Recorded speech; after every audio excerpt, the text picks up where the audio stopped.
Hey, what's up? Serpentine here, taking a look at the real-time strategy game Interloper, developed by Monogon Games, the very first game that this team of 3 has developed. Interloper strips real-time strategy down to its bare basics in a 2D playing field where games are meant to last 5 minutes each. The aim of the game isn't like other RTSs, where you end up destroying your enemy's base. Instead, Interloper works off a territory system, where once you own a vast majority of the map, you win. The game works heavily off this territory system, with units being unable to cross over onto the enemy's territory without taking damage and eventually dying. To gain territory, you have to move your main unkillable control unit, your Sentinel, over the area you want to capture. Moving over an area with no objective will have that area capped straight away and turn your team's colour. Moving over an objective, however, like a power source or a foundry, will require that you stay in the same area for at least a couple of seconds before it completely caps and becomes functional.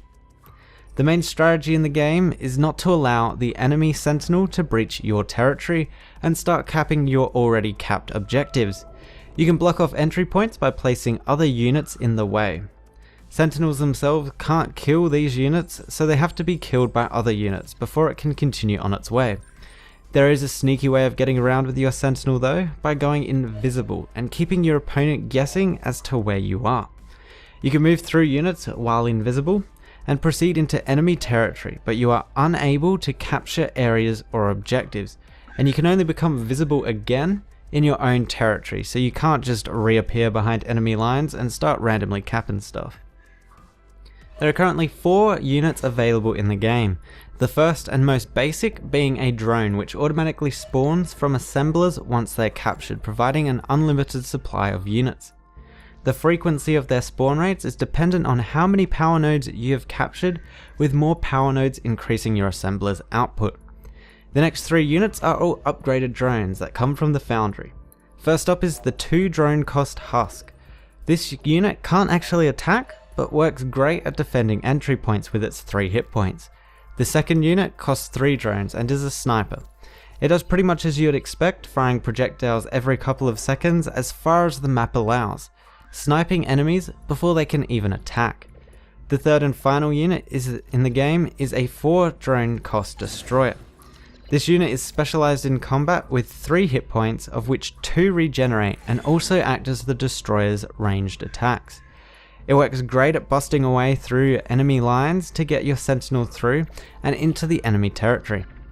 The developers are still trying out new and different units, so it's safe to say that there will be some changes from now until the final release. The game currently has a single player mode and multiplayer mode with a selection of different maps, with some providing the upgrade foundry and the others not. Games without the foundry are a little bit bland and basically comes down to a stalemate of someone winning by just being slightly faster than the other. The foundry adds a bunch more strategy though to the game, and is where the game gets the most interesting, as you can start countering your opponent's unit choice and set up stronger offensives. Some maps also introduce one-way gates, which adds to the strategic gameplay and starts making you think about where you want your territory to be, what objectives to go for, and where best to place your units. The simple aesthetic of the game makes the maps easily readable, so you know exactly what's going on at all times, with bright colours declaring territories and units. This aesthetic, along with the simplistic gameplay, makes Interloper a very easy RTS to get into and start playing. Altogether, Interloper is a compact strategy game that focuses on the core concepts of real-time strategy. This isn't the game for people wanting vast varieties in unit selections as seen in other titles like StarCraft 2 and more recently Grey Goo. Rather, Interloper is a game that you can jump in every now and then to have quick games that don't require you play 5 to 10 games beforehand to get into the swing of things. However, due to its simplicity, the game does get fairly repetitive, and that isn't really helped by the very small maps.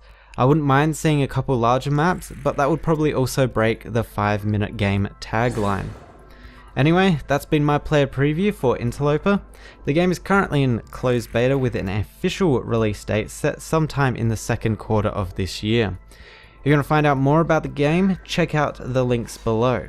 Thanks for watching, and I'll see you guys next time.